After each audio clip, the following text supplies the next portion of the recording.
4 grams of calcium reacts with 10 DM3 cube of Cl2.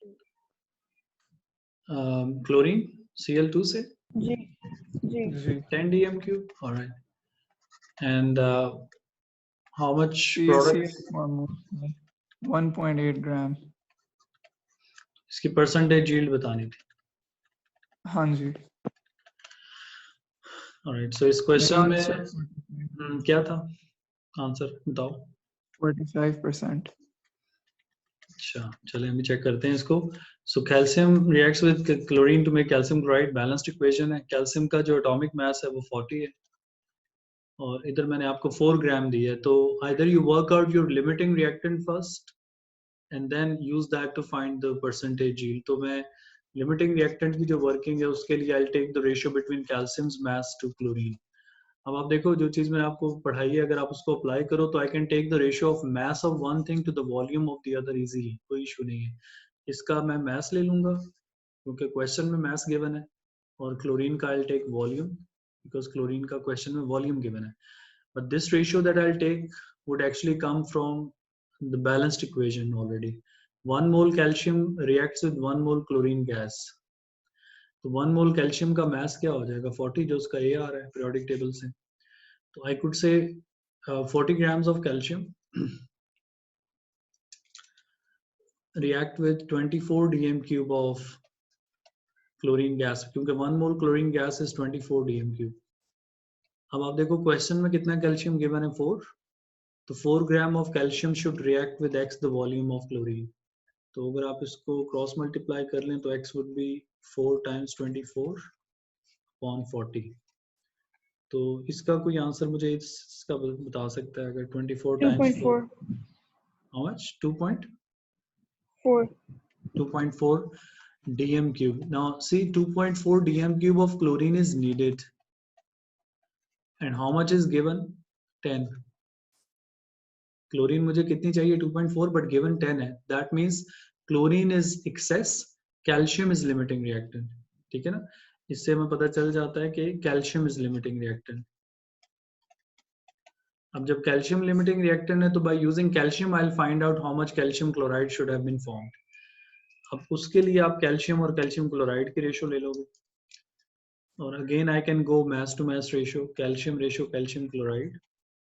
40 gram of this 1 mole है ना इसका 1 mole 40 gram of calcium reacts to give me 1 mole calcium chloride. तो 1 mole calcium chloride का MR आप निकाल लो 40 plus 70 110. So 40 of calcium give me 110 of calcium chloride. अब question में calcium given is 4. So 4 of this should be x of calcium chloride. So this x is like 4 times 110 upon 40. इसका answer बताओ. 11 gram is the theoretical amount of calcium chloride that should have been formed. Theoretical ये theoretical yield है. अब percentage yield के लिए actual yield, the actual amount of calcium chloride formed is 1.8 upon theoretical जितनी बननी चाहिए 11 into 100. ये answer है.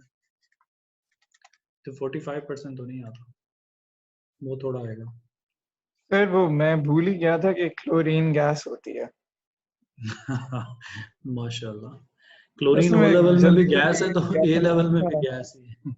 सर वो मैंने जल्दी में किया था, मुझे लगा था आप डांटेंगे अगर ना किया हो तो.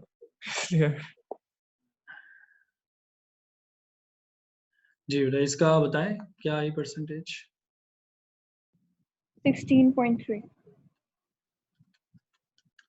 16.3 grams percent. ठीक है.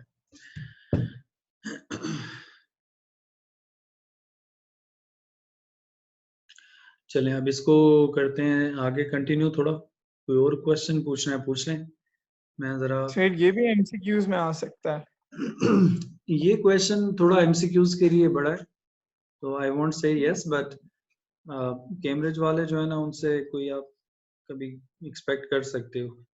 द थिंग इज के जब आप उसमें you know the moment you see such a question in paper तो उधर your ability to decide के how much time will this question take and your ability to decide whether you'll be able to solve this question quickly or not. तो उससे अगर आपको doubt हो जाए कि क्वेश्चन लेंथी है और आप नहीं उसको सॉल्व कर सकते, तो फिर आप उस क्वेश्चन को छोड़ के आगे चले जाओ and then try and save some time and come back to it.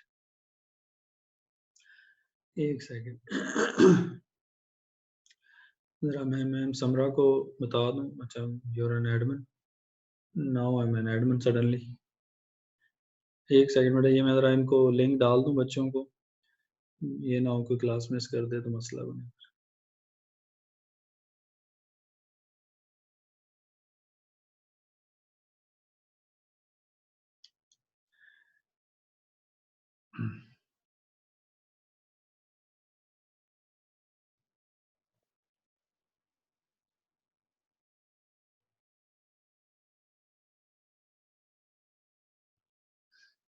चल, अब मैंने डाल दिया, मैम ने एडमिन बनाया मुझे भी, और अब फिर आगे कंटिन्यू करते हैं. मेरे ख्याल से we can try a few questions.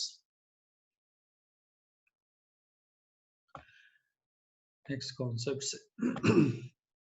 अच्छा, हमारा जो मोल्स चैप्टर में नेक्स्ट अब 2-3 कॉन्सेप्ट रहते हैं, उसमें one is this calculations about relative atomic mass, empirical molecular formula and redox calculations. तो मेन एरियाज तो ये हैं. उसके बाद फिर हम एक क्विक थॉरो रिवीजन करेंगे सारे रैंडम क्वेश्चंस को मिक्स करके, and then will start practicing some past paper doubts also questions. तो मोल्स में आप लोग नेक्स्ट हेडिंग दे देंगे relative atomic mass. Relative atomic mass calculations. This thing is about isotopes and all, and you have partly done this in O level and IGCSE. तो उसका थोड़ा हम detail जरा डिफरेंट एंगल से ये क्वेश्चन इधर try करेंगे. तो एक सेकंड में ये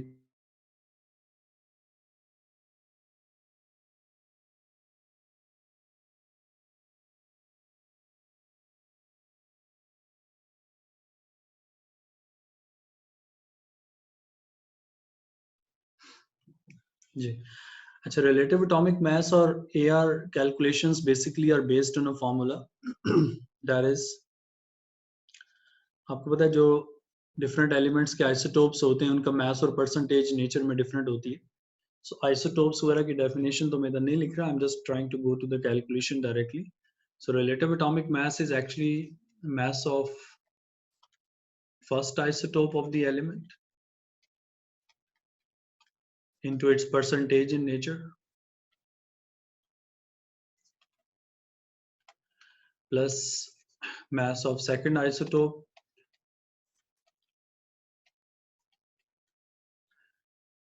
into its percentage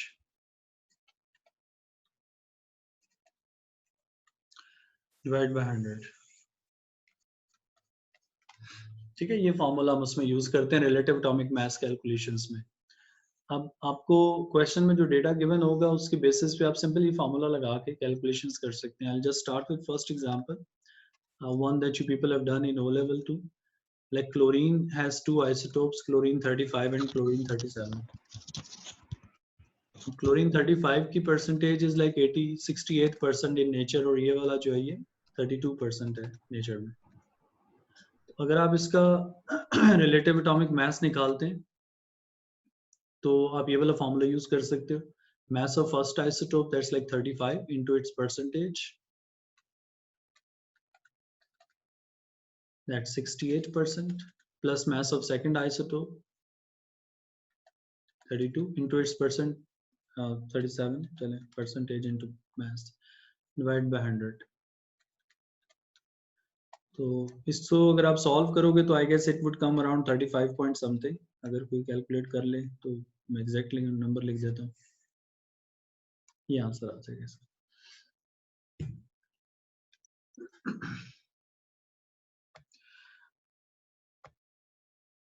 okay, now कुछ स्टूडेंट्स ने अभी ज्वाइन किया है. It was little unfortunate today we I couldn't share the link on the main group earlier because I wasn't the admin anymore, और फिर एक और नया ग्रुप क्रिएट हुआ था, उसका मुझे इतना आइडिया नहीं था. मैंने उसमें डाला है, तो अभी मैंने कुछ कराया नहीं, we just revised a previous calculation percentage yield से, और अभी मैंने ये टॉपिक स्टार्ट किया।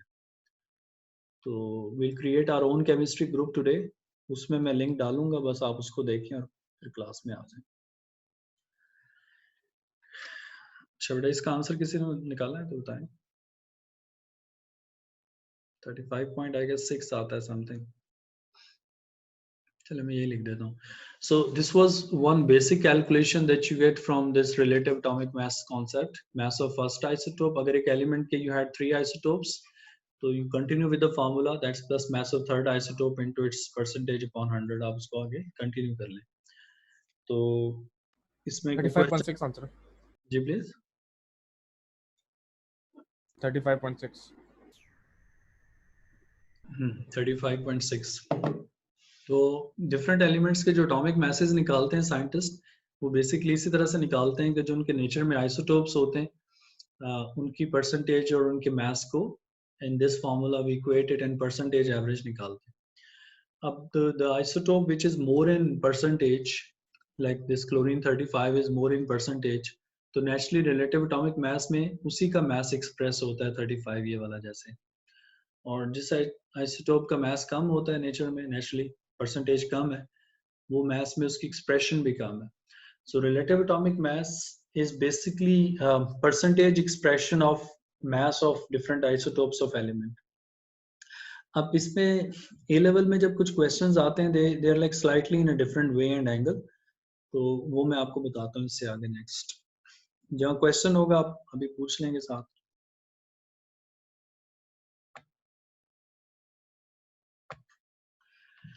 अच्छा, हाउ वुड साइंटिस्ट नो कि किस एलिमेंट के कितने आइसोटोप्स हैं? उसके लिए they use this operators called mass spectrometer. तो आप लोगों के सिलेबस में मास स्पेक्ट्रोमीटर की वर्किंग और सब चीजें निकल गई हुई हैं। We had it earlier in syllabus, but अब उन्होंने इसकी वर्किंग और इसका ऑपरेटर्स और डायग्राम सब निकाल दिए, and in fact it's now in A2 syllabus. A2 में भी है लेकिन डायग्राम और वर्किंग उधर भी नहीं है।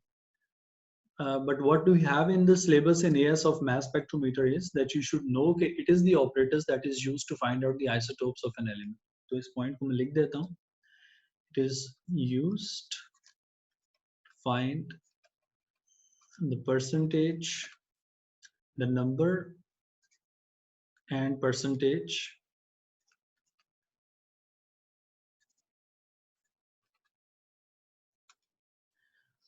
of each isotope of an element.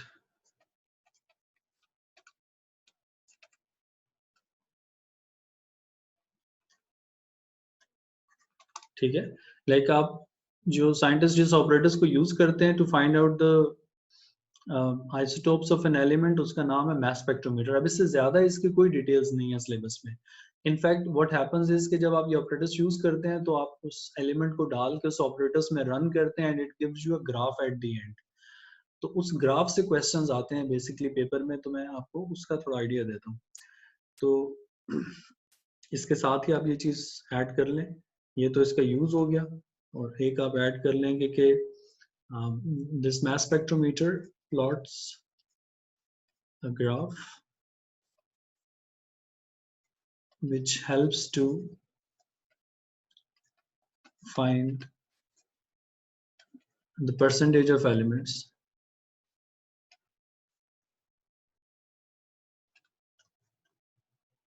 in like percentage of isotopes of the element.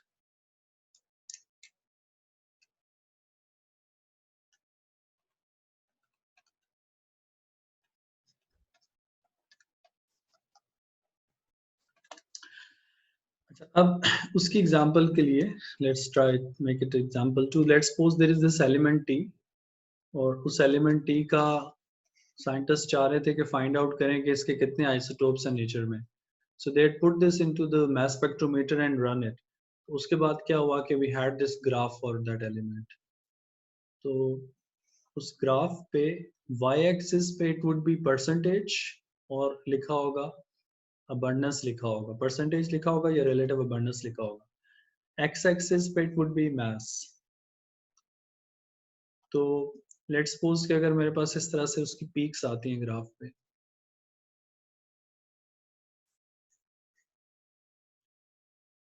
there are like 3 peaks on the graph as shown. और यहाँ पर नीचे mass लिखा हुआ है, and the mass was, मैं suppose कर रहा हूँ 10, 12, 14. And the percentage which you read from y-axis, मैं again उसको suppose कर लेता हूँ, it was like 50% here. ये वाला 20% और ये वाला 30%. Now, the element T had 3 isotopes, and it was like mass spectrometer which gave us this graph for the element T. तो इसमें जितनी आपको peaks नजर आएंगी ग्राफ पे element के, उतने उसके isotopes होंगे. So if you had 2 peaks, तो that element would have 2 isotopes. अगर 3 peaks आ रही हैं तो 3 isotopes and so forth. अब situation ये है कि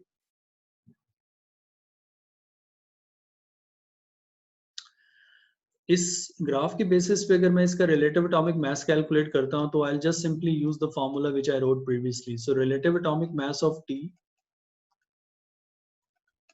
it would equal to mass of first isotope, x axis पे mass है, that's like 10.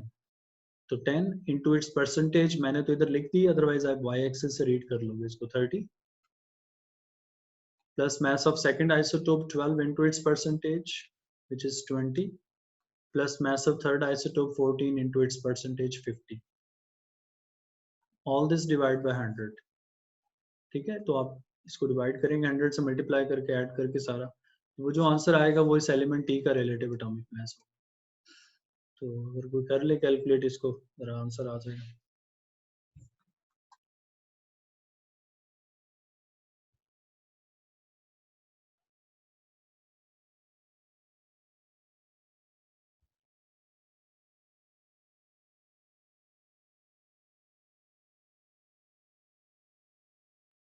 Sir, 12.4 our answer.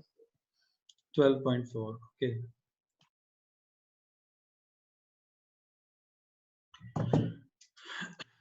So, this is how the questions are placed from relative atomic mass concept in mole calculation in AS especially. So you get these graphs in MCQs, like element T's graph was given by mass spectrometer, and what's the correct relative atomic mass of T. तो A, B, C, D options में you have the answer. उसमें आपको ये मिलेंगे 12, 12.4, 6 और इस तरह से and all. तो इसमें बेटा कोई डाउट है आप पूछ लें, मैं इसको थोड़ा चेंज करूंगा, the way the examiners change this calculation, उसको आप समझिए. आसान है ये, आज का टॉपिक इतना मुश्किल नहीं है. आई पिक्ड इट बिकॉज थोड़ा हमारा टाइम मिस हो गया था शुरू में, फिर आई वाज वरीड कि शायद सब लोग ज्वाइन नहीं कर पाएंगे क्लास, इसलिए मैंने ये टॉपिक पिक कर लिया. Okay, let's try this question now. There is this element K, और इसका आपको एग्जामिनर ने ग्राफ दिया हुआ मास स्पेक्ट्रोमीटर का, just like this.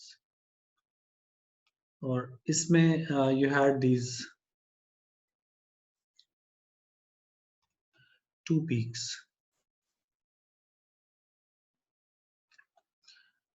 One is 90 and the other is 92. That's like mass on the x-axis. Y-axis पे it says relative abundance. Abundance mean how much something is present, abundant. So it says relative abundance. So it's like कि y-axis पे it's not कि हर दफा percentage मिलेगी आपको. Sometime it might simply be the numbers like 0, 1, 2, 3, 4, 5, 6 इस तरह से हो सकते हैं. So in this case, for example, if it was some numbers on this, तो ये अगर 4 है और ये 6 है या कोई भी नंबर है जो आपने y-axis से रीड किया, by the way, ये 4 मैंने इधर से रीड किया, 6 इधर से रीड किया, 4 and 6.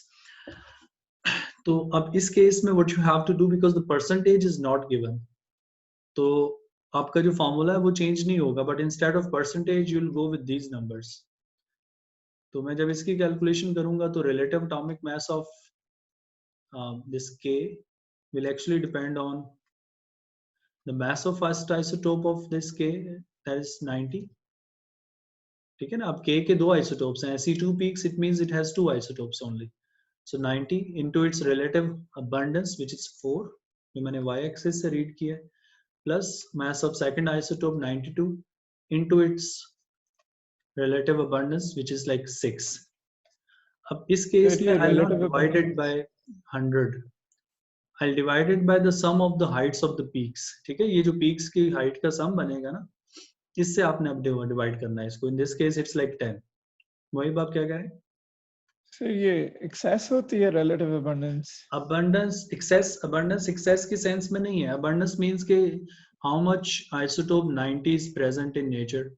So out of like total of 10 parts, 4 parts are 90 and 6 parts are like 92 वाला. तो जरूरी नहीं है कि Okay. एग्जामिनर हर दफा परसेंटेज दे, आपको कोई नंबर्स दे सकता है. जो भी नंबर्स उसने दिए आपने वो वाई एक्सेस से रीड कर लेने, और सारी जो पीक्स का नंबर है उसके हाइट उसके सम से आपने उसको डिवाइड कर देना. लाइक 6 + 4 10. अगर मेरे पास कोई थर्ड भी होता बीच में और उसकी हाइट होती 2, तो फिर मैं इसको 10 + 2 12 से डिवाइड कर देता. ठीक है, अब इसमें मैंने चूंकि 2 पीक्स ली हुई है तो लेट्स नॉट पुट दिस. तो इससे मेरा इसमें आंसर आ जाएगा. इसमें कैलकुलेशन में एग्जामिनर समटाइम ऐसा है कि instead of percentage they give you some random numbers and write relative height लिख देगा, रिलेटिव अबंडेंस लिख देगा, परसेंटेज नहीं है तो फिर आपने वो पीक्स की हाइट्स से सम से डिवाइड कर देना उसको. तो इसका क्या आंसर आता है? 92 91.2. 91.2.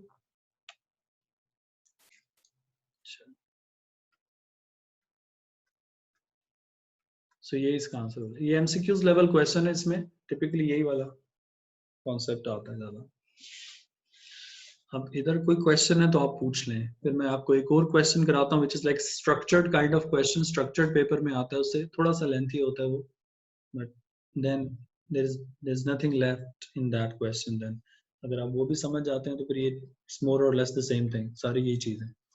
मैंने इससे पहले भी बताया था कि जब आप फार्मूला बेस्ड कैलकुलेशन करते हैं, relative atomic mass equals to mass of isotope into percentage upon 100, तो उसमें क्या होता है? आपके पास 3 फैक्टर्स हैं, 1 2 3.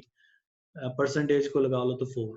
तो अगर टिपिकली हम रिलेटिव एटॉमिक मास ही निकाल रहे हैं, समटाइम एग्जामिनर आपको रिलेटिव एटॉमिक मास देके परसेंटेजेस फाइंड करवाता है, या रिलेटिव एटॉमिक मास और परसेंटेज देके मास निकलवा लेता है. This kind of calculation could come. तो उसका मैं आपको एक आइडिया देता हूँ कि वो कैसे होगा.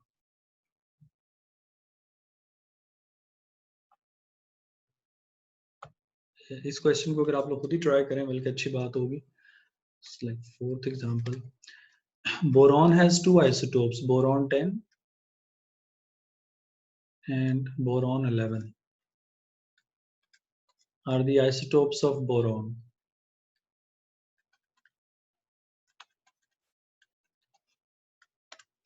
ठीक है.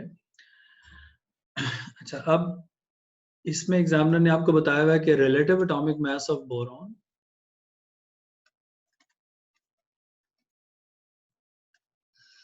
Equals to 10.80. ये दिया हुआ है क्वेश्चन में. And using this data, the question says find percentage of each isotope of boron.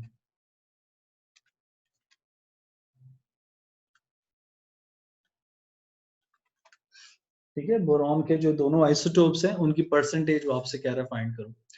अच्छा, इसमें मैं आपको हिंट दूंगा बट आपने खुद ट्राई करना. देखो, अब रिलेटिव एटॉमिक मास मिल गया. Left hand side of formula is given 10.80 और राइट हैंड साइड में बोरॉन 10 मास दिया हुआ है, बोरॉन 11 मास दिया हुआ है. तो आपके पास परसेंटेजेस नहीं है. तो मैथ में आप लोग ये काम करते हैं कि जब लेट से मुझे अगर परसेंटेज बोरॉन 10 की नहीं पता तो मैं उसको सपोज कर सकता हूँ. आई कैन से कि boron 10 is like x%. So if boron 10 is x, तो बोरॉन 11 की परसेंटेज क्या हो जाएगी? 100 - x. तो I can take this into my formula, x into 100 - x, और उससे मैं x निकाल लूंगा तो मेरे पास आंसर आ जाएगा. अब इससे आगे आप लोग ट्राई करें, बिकॉज मैं सारी क्लासेस में इससे ज्यादा हिंट नहीं देता. ये भी मैंने थोड़ा एक्स्ट्रा दे दिया आपको. बाय द वे, फॉर्मूला बनाएं, उसमें पुट करें वैल्यूज, आपको नजर आता जाएगा सब सामने.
Sir, 20 and 80% answer. Yes, that's correct. Good. सब लोग try करें बेटा.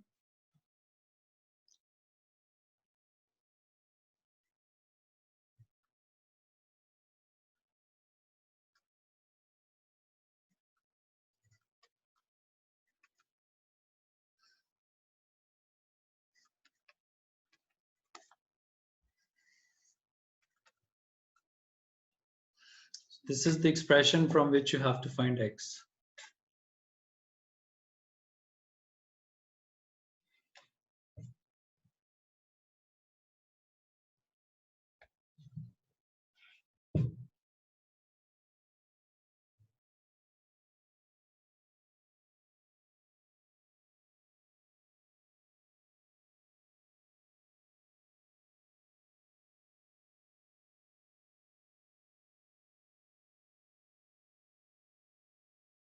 जी, anyone else? यही है सर आंसर. सर यही आ रहा है. ठीक है, गुड. देखो अब आई होप इसमें से आगे आप इसको सॉल्व कर सकते हैं. इट्स लाइक आप इसको क्रॉस मल्टीप्लाई करें, इक्वेशन बनाएं, like 100 into 10.8 that equals to this 10x plus 11 और ये मल्टीप्लाई हो जाएगा सारा. इससे आगे देखो आप इतना मैथ आपको आना चाहिए. इसमें से आपने x वर्कआउट किया तो जो x की वैल्यू आएगी आई गेस वो 20 आती है ना. तो if x is like 20 तो 100 minus x मेरे पास 80 हो जाएगा. ठीक है, तो that x is like boron 10. If boron 10 is like 20%, then boron 11 would be 100 minus x 80%.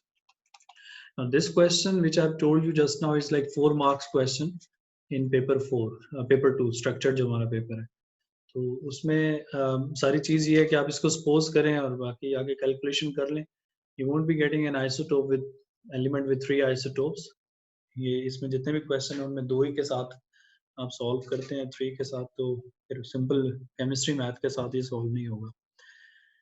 तो एक तो ये हो गया. अब थोड़ा सा ब्रीफली मैं आपको आइसोटोप पे जो क्वेश्चन आते हैं रैंडम आपने पढ़े हुए हैं वो लेवल से, उनका भी गो थ्रू करा देता हूँ because we don't have isotopes otherwise anywhere in syllabus. के isotopes of an element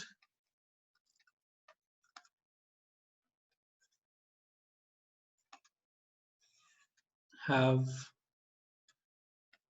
same number of protons,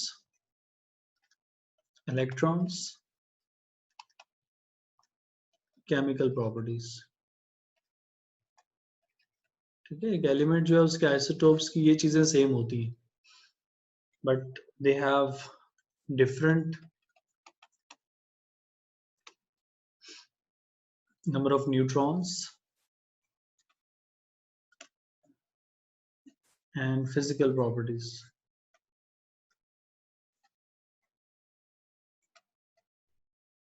So number of neutrons or physical properties of the isotopes of the same element are different, whereas proton number, electron number, chemical properties are same. Neutrons और इसकी जगह sometime nucleon number या फिर आप कह लो कि mass number भी हो सकता है. ठीक है, दोनों हो सकते हैं. तो किसी भी एलिमेंट के आइसोटोप्स में ये चीजें, ये आपको मतलब पता है पहले से, मैं सिर्फ इस पॉइंट को थोड़ा हाईलाइट करूं. लाइक हाइड्रोजन हैज 3 आइसोटोप्स, तो उसमें एक प्रोटियम है, फिर एक ड्यूट्रियम है विद 1 प्रोटॉन 1 न्यूट्रॉन बट उसका इलेक्ट्रॉन 1 है, फिर एक ट्रीटियम है which is like 1 proton and 2 neutrons और फिर उसमें एक इलेक्ट्रॉन है. तो the tritium is like the heaviest isotope. अब किस एलिमेंट के आइसोटोप की नेचर में क्या परसेंटेज है और क्यों है इस तरह से, science has no answer to this. Some of the isotopes are the ones which scientists have made by artificial methods. और वो एटम्स को लेके उनमें प्रोटॉन्स और न्यूट्रॉन्स की बम्बार्डमेंट करते हैं, specially neutrons, and that give us different isotopes of particular elements. तो उनकी फिजिकल प्रॉपर्टीज चेंज हो जाती हैं. इसी तरह से जो कंपाउंड्स बनते हैं आइसोटोप से उनकी मास नंबर और प्रॉपर्टीज भी डिफरेंट होती हैं. फॉर एग्जांपल अगर मेरे पास वाटर है तो वाटर में if we have this simple hydrogen 1 फिर hydrogen 2 फिर hydrogen 3, protium, deuterium, tritium. So if this hydrogen would simply participate in formation of water, तो मेरे पास जो water का MR आएगा, it would be 2 times 2 plus 16 oxygen अगर मैं ले लेता हूँ, तो वो 18 होगा. But if this water is made by the heavier isotope of hydrogen, let's say ये 2 वाले दोनों अगर 2 वाले आ जाएं, तो फिर 2 times 2 4 plus 16 20 हो जाएगा इसका MR. And if this water is actually made by the heaviest isotope of both hydrogen, तो ये 3 times 2 6 plus 16 मेरे पास 22 हो जाएगा. So the point that I'm trying to tell you is कि अगर आप different isotopes of element ले लें and you make one compound out of it, like water बनाए, तो even the compound's MR could change depending on what isotope was participating in that.